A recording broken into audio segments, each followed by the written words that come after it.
We give thanks to you, O Lord our God, and the God of our fathers forever and ever. We give thanks to you, O Lord our God, and the God of our fathers forever and ever. It's you, the rock of our lives, the shield of our salvation in every generation. We give thanks to you, O Lord our God, and the God of our fathers forever and ever. We give thanks to you for our lives and our souls, which are given into your hand. We give thanks to you for our lives and our souls, which are given into your hand. For your miracles every day, for your acts of devotion in every generation. We give thanks to you for our lives and our souls, which are given into your hand. Good one, your compassions never fail. The acts of your devotion never end. Your compassions never fail. The acts of your devotion never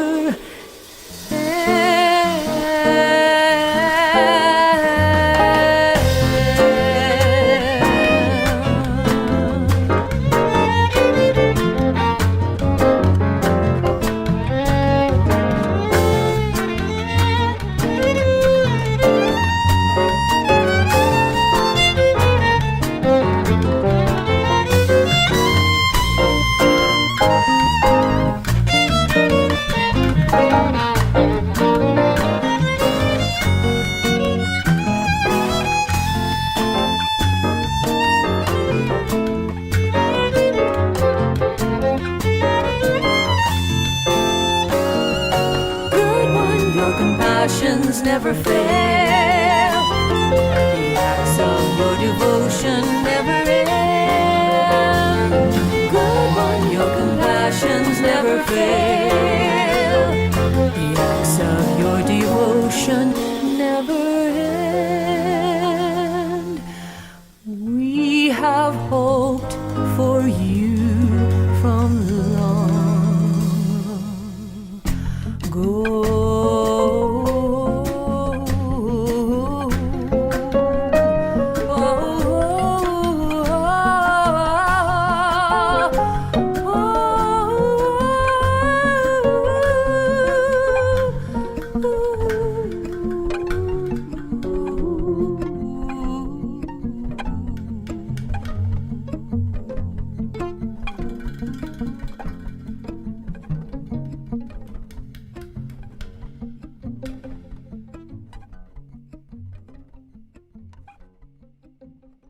Welcome in, everybody. Thanks for joining.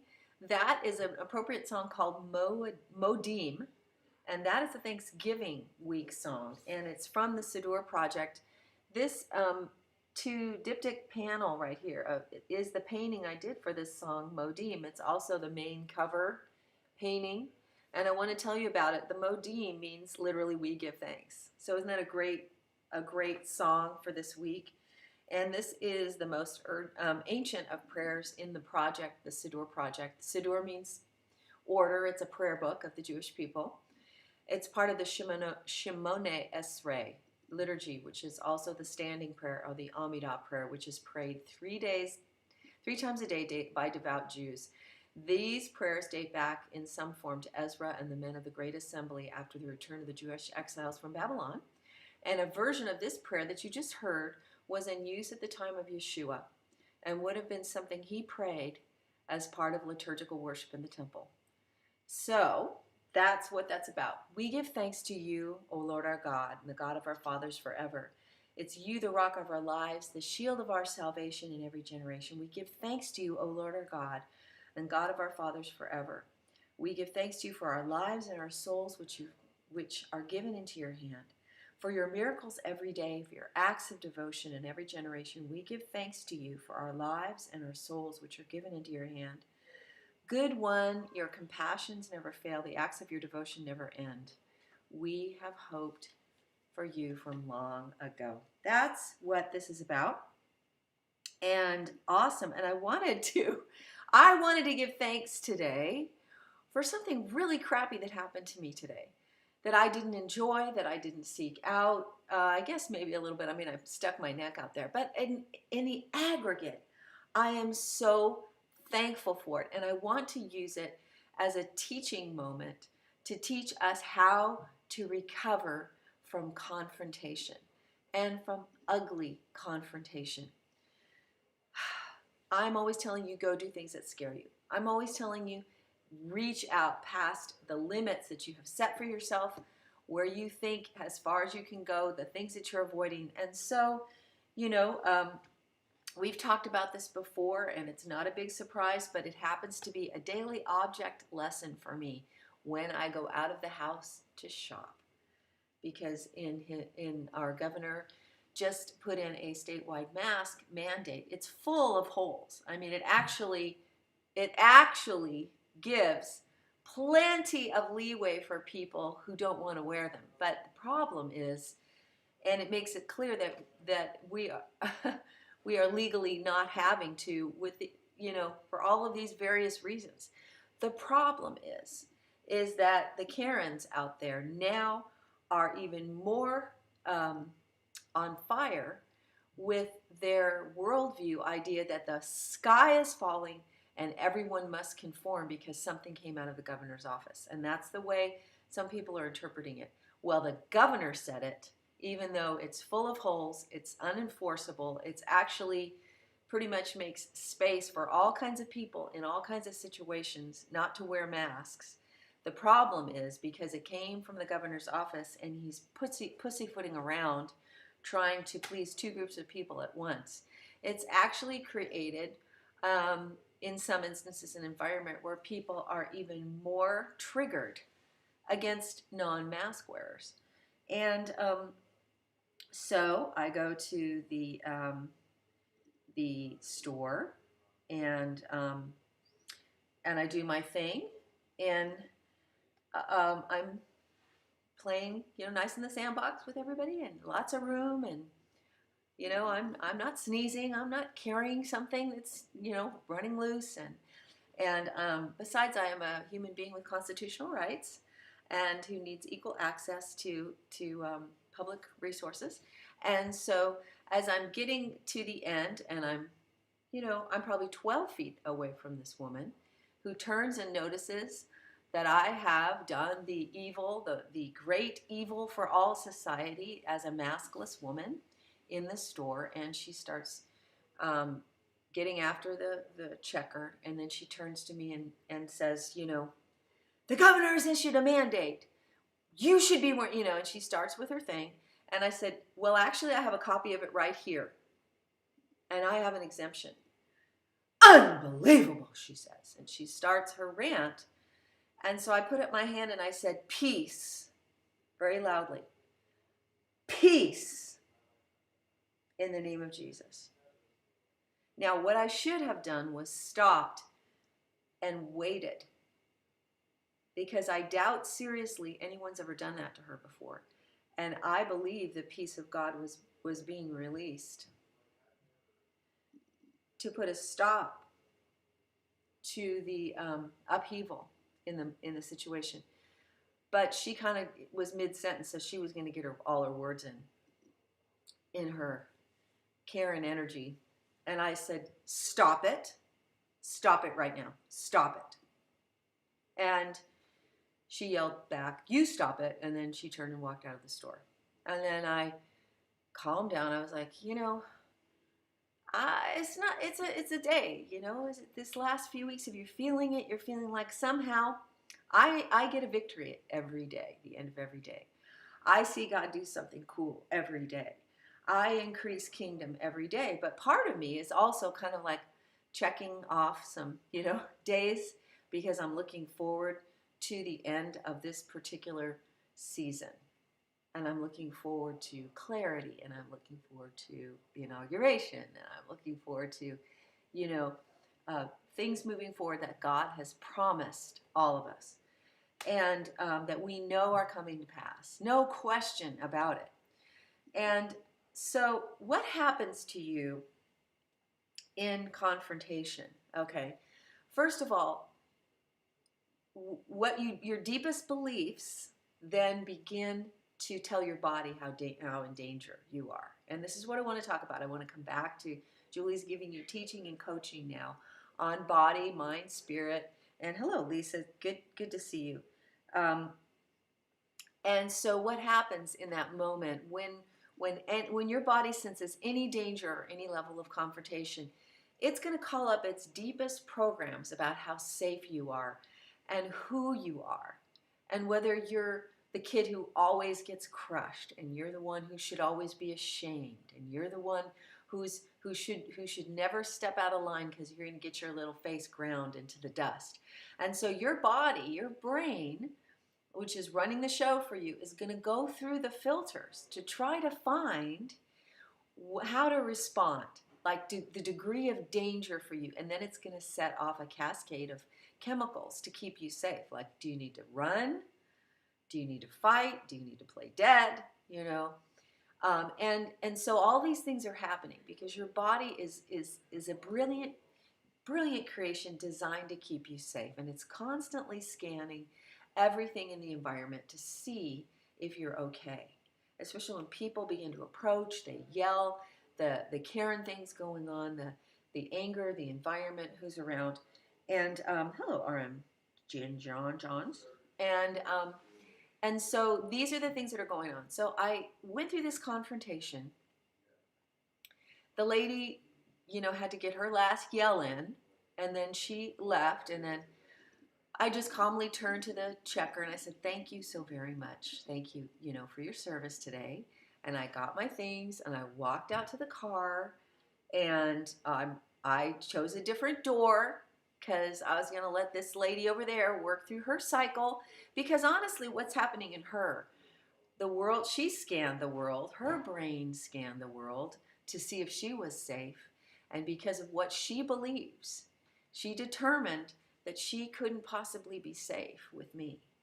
And she determined, because of what she believes, that the only way she was going to be okay in this world is if she shamed and yelled and did her best to control what she could not control.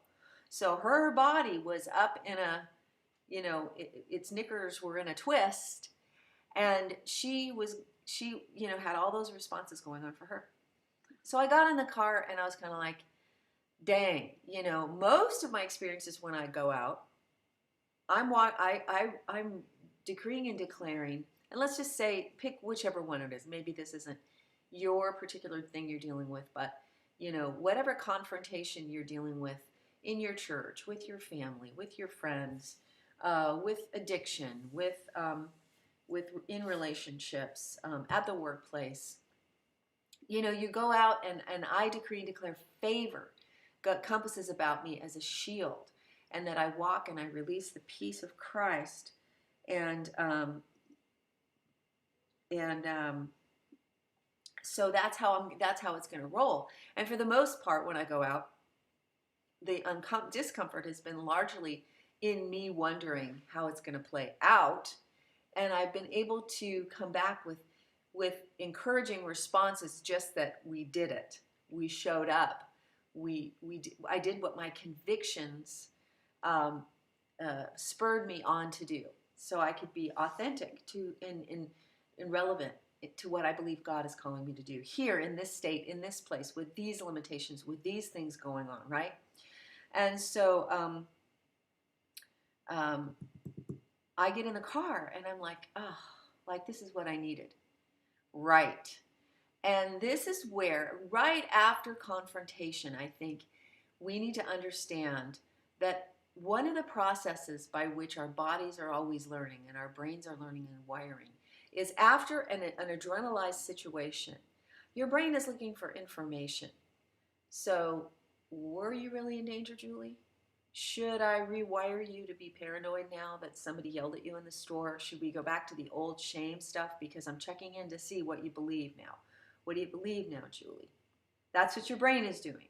What are we going to believe today? Because we just had an adrenalized experience that's teaching us something. And so our brain needs shepherding. The gray matter needs to be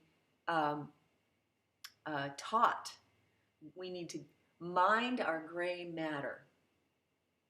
And so in a moment of adrenalization, you're going to react out of what you've how the progress you've already made, the skills you've already learned, the things you've already overcome, the beliefs you've already locked into place.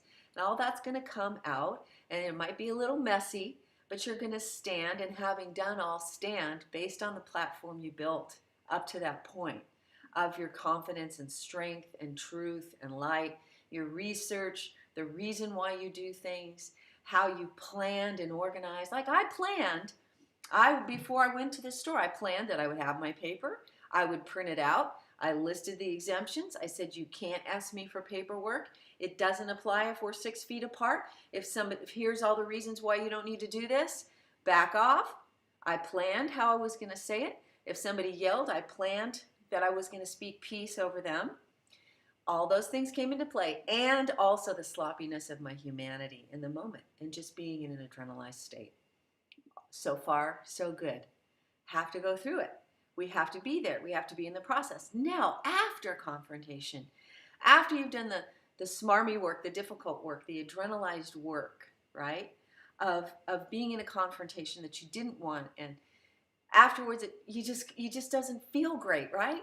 Like it wasn't a warm fuzzy. It was a cold prickly. It was an ugly moment in my day. And now is probably the most important part of the brain retraining and the taking of our position on the high ground, which is now what do we believe, Julie? Did we change what we believe? Are we still okay? So Mom, now are you going to go back and bow down, or where are we at with this? Because that was kind of yucky. And I was presented with some neurological choices. And you guys are probably going to see that too, right?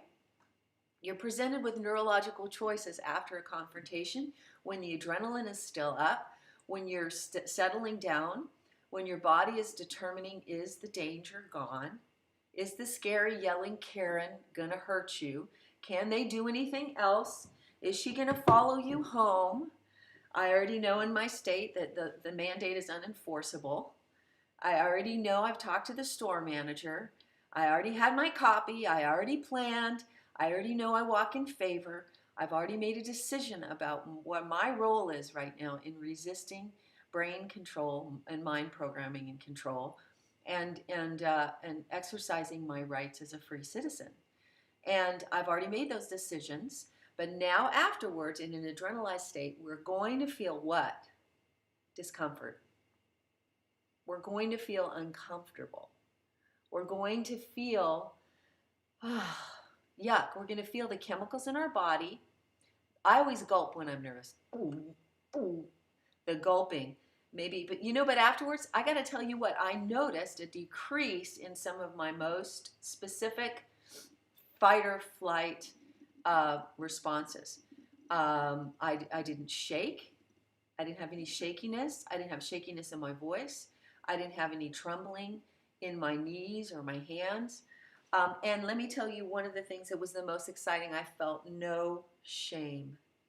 But it took me about 45 minutes to realize I wasn't feeling ashamed. I wasn't feeling shamed by the Karen who tried to shame me and take control out of her fear and shame. And I realized that right after confrontation, and this will happen to you, you have a choice now to set that new wiring in. What just happened? What do we believe about it? And where are we going from here? So after confrontation with something uncomfortable, even if you've done a lot of good things, you're going to have the response of your body trying to settle back into non-conflict responses, okay? And there's going to be a certain amount of processing about what that was like to be yelled at in a store, and how you frame that and how you see that. And I was driving around in the parking lot, and God has allowed me to build enough stabilizing thoughts that I didn't jump normally to the dark side, which you can first do when somebody's really mean to you. You can jump to the dark side even briefly. And the thing that came to me was I'm more than a conqueror in Christ Jesus, more than a conqueror, more than a conqueror, more than a conqueror. And I just began to say that, and then I began to assess it, and I thought, next time, Karen, somebody does that, when I lift my hand and I say peace, I'm going to stand stock still, and I'm going to wait, and I'm going to watch in faith for the peace to hit her. I'm going to stand, and having done all, stand. Peace. And in this moment, I did the things I planned, but I kind of was, and then in about 45 minutes, I'll say it was about 45 minutes.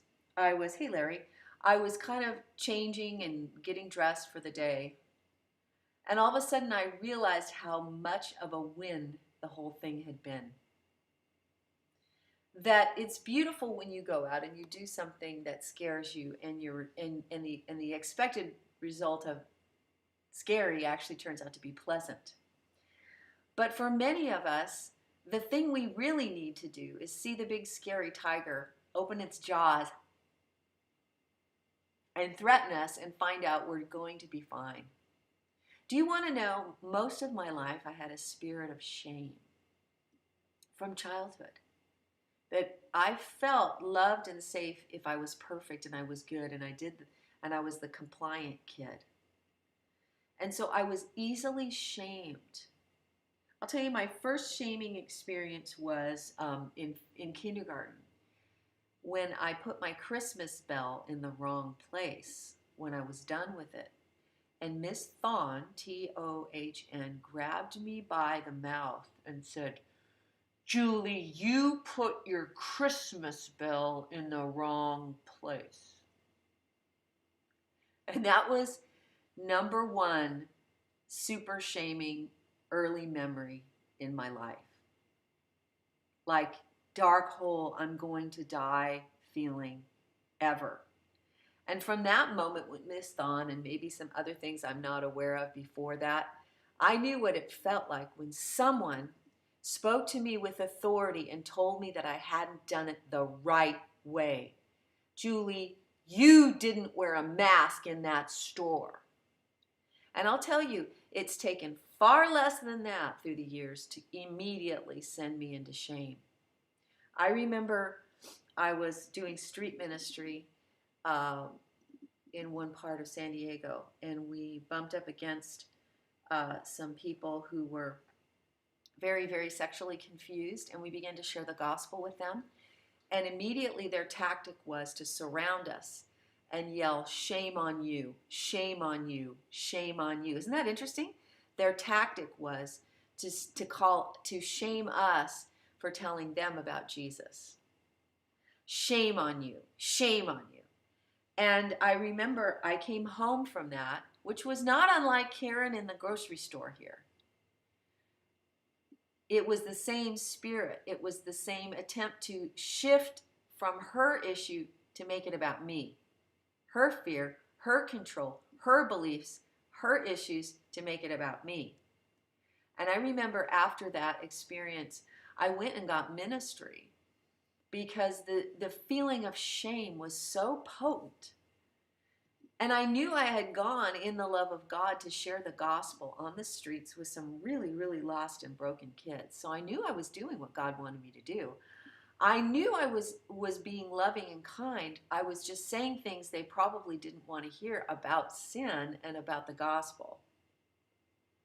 So in my knower, I knew I was cool with righteousness. But in my brain, I had deep shame, and there was a spirit of shame attached to it, a demon of shame.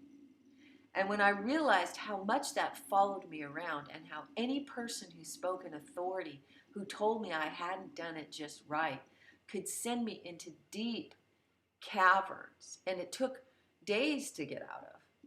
And then feeling very unsafe and depressed. And the other thing about shame is good for you, Larry. And the other thing about shame is that it makes you want to just give up. You shouldn't be here. How dare you be here? You have no right to be here. I'm going to tell you what you can and can't do, and you, shamed person, um, uh, you know, you shamed person should stop it. You should, lose your rights and go home. And of course, the enemy is constantly using shame to get us to leave the field.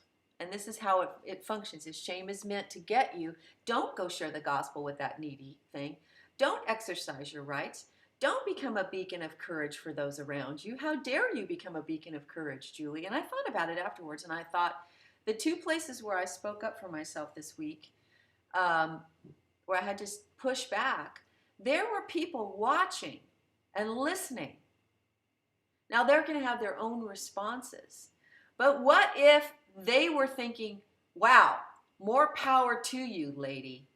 Wow. Now someone has shown me there's an option. There's a choice. Not everyone goes this way. She's making a case. She's standing. Who on that street corner did I touch with the gospel that I didn't know about because of the shame? And so I realized that I became really thankful for the ugliness of the confrontation today. Because what it taught me was that I'm not ashamed anymore. Of all the feelings I had, first of all, I recovered much more quickly. You can do the same thing. With every situation where you are rewiring your brain, it's asking you to tell it, what do we believe now? What do we believe now? Do we believe now, oh my gosh, bad thing happened, you should never go back to that store? Is that what we believe? Do we believe Karen won? Do we believe, oh, I'm going to get every single time now, that's how it's going to be? Or what do we believe? Do we believe, wow? And so I realized that in a short period of time, I'm going to say 45 minutes. And when you think about high-level confrontation in an adrenalized state, that is not a lot of time for you to process through the entire universe of your thoughts and come out the other side and go, wow, actually that was a good experience because I was not shamed. I did not back down. I did not bow. I was not unkind. I spoke the truth in love, and I got what I wanted to get at the grocery store, and I got stronger and more full of conviction. And this is what I want to tell you, that sometimes the best beatdowns are the ones where it's kind of messy and uncomfortable. Because if our go do something that scares you meme that we talk about here, we come out with hearts and flowers every time. Well, I did it, and it wasn't so bad after all. It's actually not preparing us for the reality that some of our biggest victories with fear and confrontation are the ones where it really was kind of yucky. But we're okay. We're okay. That woman didn't stop me. I wasn't ashamed. I think I set a good example for other people. I did what I came to do, and I got stronger. Was it fun? No. Did I enjoy it? No. But am I thankful for it? Yes. Am I chalking it up now as, so let's just say that now, because of the double down of the deep state, we're going to be seeing more of this. So why can't I be the stronger one now that I've been through it? There was literally a time when anyone even raised their voice to me, I went in immediate shame. My mom, growing up, just even being a mom, any raising of a voice, I went into deep shame and days even getting out of it. Today, no. Now I know that if Karen yells at me publicly in a public place, I am not going to feel shamed. And now I know that I can stick up for myself. And now I know what my strategy is going to be, how when I release the peace, I'm going to wait. I'm going to look her in the eyes and I'm going to wait and watch it hit her. Woo! And I'm going to bring truth and peace wherever I go. And this is training me for other areas of resilience and strength, training me not to run for different kinds of conflict. So when you have your conflict moment, yeah, amen, Rocket. You know, I'll tell you though, you need to know, Raylene, that in my natural, unshepherded state, I will avoid like anyone else. You go to the store, honey. You deal with it. In fact, my brother said something to me, and I want you guys to think about this, and then I'll let you go. He's in California, and I sort of drew a hard line in the sand and said, I'm not getting on a plane to go to California for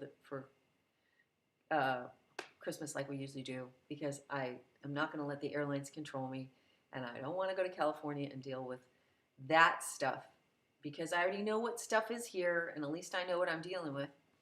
My brother said to me, you know, Julie, they're controlling you either way, right? Because if you won't go on a plane because of the mask, then they're controlling you that way. If you won't go somewhere because of a mask and you're letting someone else do all your errands for you, then they're controlling you. So pick the control you want to fight.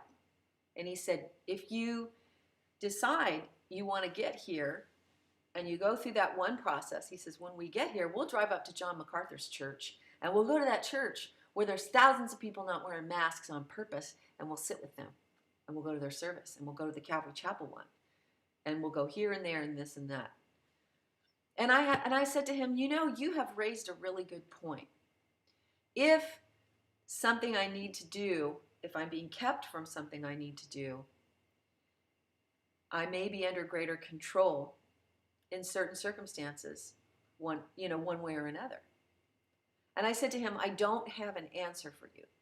All I know is that this daily choice to be the salmon swimming upstream, to be the person who physically identifies themselves as different and refuses to just go along to get along because it's convenient, is something that I am not willing to bend on, but I am willing to pray and say, Lord, if I need to go here or here, and if there are certain situations where there are other metrics, then show me so I can just be in line with what you're doing and use all of this glorious resistance for the purpose of what you're getting done. Like, for example, all these people flying all over the country to be in these prayer meetings with Dutch sheets. I'm sure they're masking up to get on the plane, but the greater value to them is being in the meeting to kick the enemy's butt around the block, right?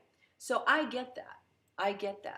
But I am just not willing to chalk it up to what's convenient for me so that I can just avoid the deeper truth, which is, what do I have to know and believe in here to be okay, even if everyone else out there might be mad at me?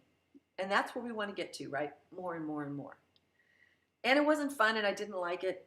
I kind of wanted to do a restart of my day. I wanted to complain. I wanted to whine, but I didn't.